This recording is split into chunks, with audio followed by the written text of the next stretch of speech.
Margaret Mitchell was a writer long before she wrote Gone with the Wind. She was a reporter for the Atlanta Journal Sunday magazine starting in 1922. Her first article was typical of a novice reporter. She buried the lead. She was sent to cover a woman who had been to the fashion shows in Paris and in Italy. But that woman had also been a first-hand witness to Mussolini's armies overtaking Rome, and she just tagged that into the bottom of the story. So her first major edit job was a rewrite of that very, very famous news occasion.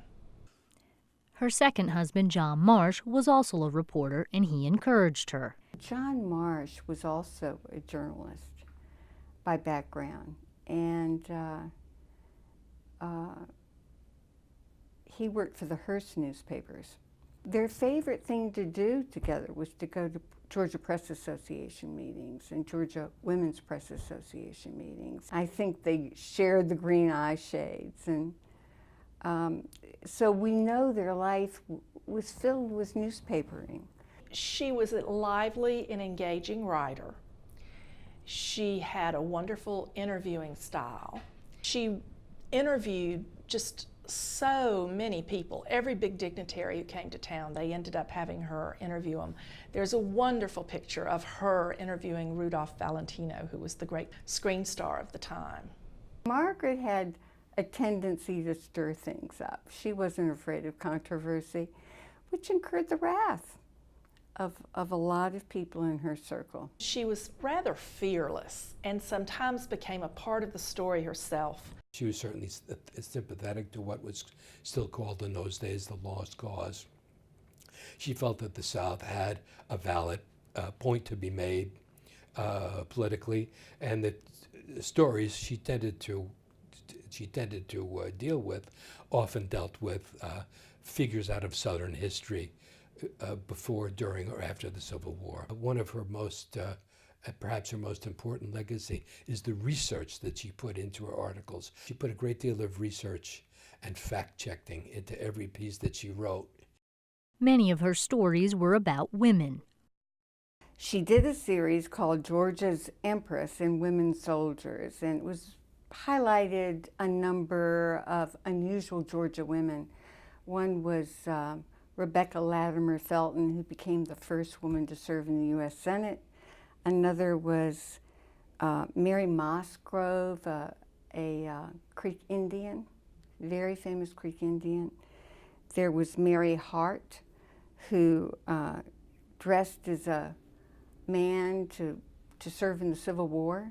As a child, Margaret was dragged to women's movement meetings about women procuring the right to vote.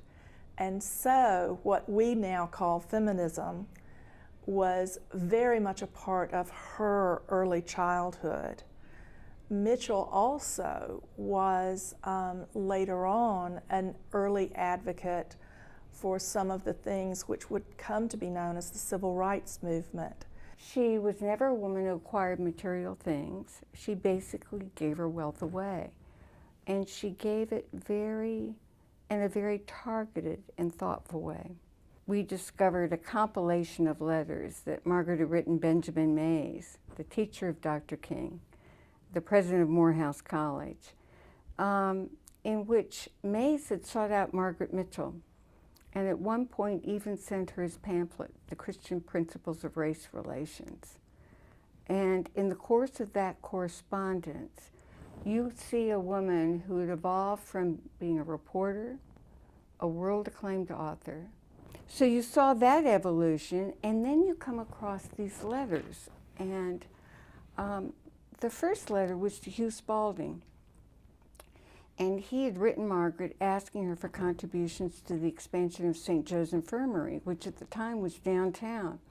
And Margaret sent in a generous contribution of $1,000 and wrote back saying, "But Hugh, Atlanta's getting to the point where we can foresee that Atlanta will have the most highly educated population of black people in the South, and we have to start preparing for it.